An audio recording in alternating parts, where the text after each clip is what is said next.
मसीह यीशु में आप सबों की सलामती हो। आज हम मजूसियों के बारे में जानने की कोशिश करेंगे। हम देखेंगे कि मजूसी कौन थे और जब यीशु मसीह की पैदाइश हुई तो वो किस तरह यीशु को ढूंढते हुए, उस बादशाह को ढूंढते हुए वहाँ पहुँचे जहाँ पर वो बादशाह पैदा हुआ था। मेरे साथ देखिएगा मत्ती की अंजील उसका 2 बाब और उसकी फर्स्ट आयत में लिखा है, जब यीशु हेरोदिस बादशाह के ज़माना में यहूदिया के बैतलहम में पैदा हुआ तो देखो कई मजूसी पूरब से यरूशलेम में ये कहते हुए आए कि यहूदियों का बादशाह जो पैदा हुआ है वो कहाँ है, क्योंकि पूरब में उसका सितारा देखकर हम उसे सजदा करने आए हैं। आमीन, हालेलुया। जी अजीज बहनों और भाइयों, आज हम उन मजूसियों के बारे में जानेंगे जो यीशु मसीह की पैदाइश जब हुई, उस बादशाह की पैदाइश हुई और वो उसको ढूंढते हुए ठीक उस जगह पर पहुंचे जहां पर वो पैदा हुआ था। ये जो लोग थे ये आम बादशाह नहीं थे, बल्कि ये सितारों का इल्म रखने वाले थे, दानिश्वर थे, आलम थे, मुशीर थे, ख्वाबों और निशानियों को समझने वाले, और अक्सर बादशाहों के दरबार में ये मुशीर होते थे। इनको वहाँ पर मुशीर के तौर पर रखा जाता था। और ये जो लोग हैं ये सितारों का बहुत गहरा इल्म रखते थे। ये आम लोग नहीं थे, ये आम बादशाह नहीं थे, बल्कि ये ख़ास लोग थे। दानियल नबी के ज़माना में भी मजूसियों का जिक्र हमें मिलता है। मजूसियों और हाकिमों पर सरदार मुकर्रर किया। देखो मशरिक से कुछ मजूसी जो हैं वो यरूशलेम में आए। बाइबल के मुताबिक इन्हें सितारों का इल्म था। हमने उस मत्ती 2 बाब और उसकी 2 आयत में अभी मैंने पढ़ा, वो कहते हैं कि हमने उसका सितारा मशरिक में देखा है और उसे सजदा करने के लिए हम आए हैं। वो आसमानी निशानियों को खुदा के मंसूबे से जोड़ते थे। ये सितारा कोई आम सितारा नहीं था, बल्कि वो एक ख़ास सितारा था जिसने यीशु मसीह तक पहुंचने के लिए उन मजूसियों की रहनुमाई की थी।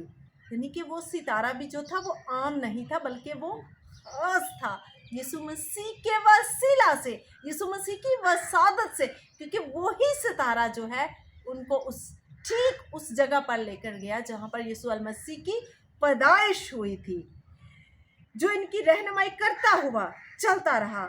और ये एक ख़ास इलाही निशान था।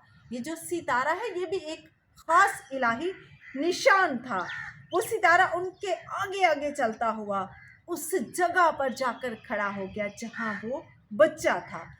और वो जो मजूसी बहुत ज़्यादा मजूसी थे जो यीशु मसीह को देखने के लिए वहाँ पर आए थे, लेकिन जो 3 हैं वो ख़ास समझे जाते हैं क्योंकि उन तीनों ने यीशु मसीह को तहाइफ दिए, यानी कि तहाइफ पेश किए। और वो जो तहाइफ थे वो उन्होंने सोना, लुबान और मुर जो है यीशु मसीह को पेश किया। और हर तोहफा जो है वो यीशु मसीह की शनाख्त को जाहिर कर रहा था। सोना जो है वो बादशाह की अलामत को शो करता है और यीशु मसीह नासरी जो है वो असली और अब्दी बादशाह है, क्योंकि बादशाहत जो है वो उनके वसीला से है। और लुबान यीशु मसीह बादशाह यानी कि इबादत की अलामत है। यीशु मसीह जो है वो खुदा का बेटा है, हम आबद हैं और वो हमारा माबूद है, हम उसकी इबादत करते हैं। मुर मौत और कुर्बानी की अलामत है। जब इंसान मरता है तो मुर्दे को मुर जो है वो लगाया जाता है। और यीशु मसीह दुख उठाने वाला यानी कि हमारा नजात दहिंदा यीशु मसीह के दुख को शो करता है। मुर everything is plan of God. ये खुदा का अचानक मंसूबा नहीं था, बल्कि बहुत साल पहले ये खुदा का प्लान था। उसने हमारे लिए अपना बेटा यीशु मसीह नासरी इकलौता बेटा भेजा ताकि हम उसके वसीला से नजात पाएं, जिंदगी पाएं, कसरत से पाएं। आए इस कलाम के वसीला से खुदावंद आपको और मुझे बहुत सी बरकत दे। आमीन, हालेलुया।